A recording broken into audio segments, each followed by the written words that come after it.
Hello mga ka-Shengmates! Ito nga ay araw ng bispiras ng Pasko at kakagaling lang namin sa family day at naisipan namin na dumaan muna dito sa SM upang magpalamig. At ito nga pamangkin namin na si Pempe may bitbit ng pera at nag-aya na kaagad na bumili ng mga candy. Siguradong sasakit na naman ang ngipin ito. For the go! Medyo masama pa yung tingin niya dun sa katabi niya. Akala mo'y aagawan. Halaka!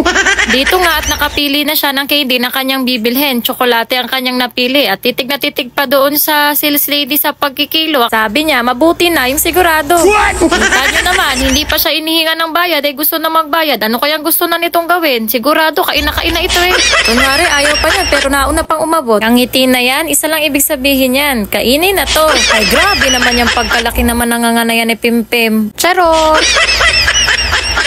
Kinagabihan nga ay dumiretso kami dito sa Yoyo Land sa Bacolod at may pasnow kaagad sila. Kaya kami, for the takbo. Siyempre, nauna na tong pamangkin ko. Huy, ka-excited naman yan. Ang Yoyo Land ay nagbubukas tuwing December at wala ditong entrance, libre lang. So anytime na gusto nyong lumaboy kasama ang inyong family, ay pwedeng-pwede kayo ditong pumunta. Meron sila ditong maliit na Ferris wheel at higit sa lahat, marami silang mga Christmas lights at mga Christmas decoration.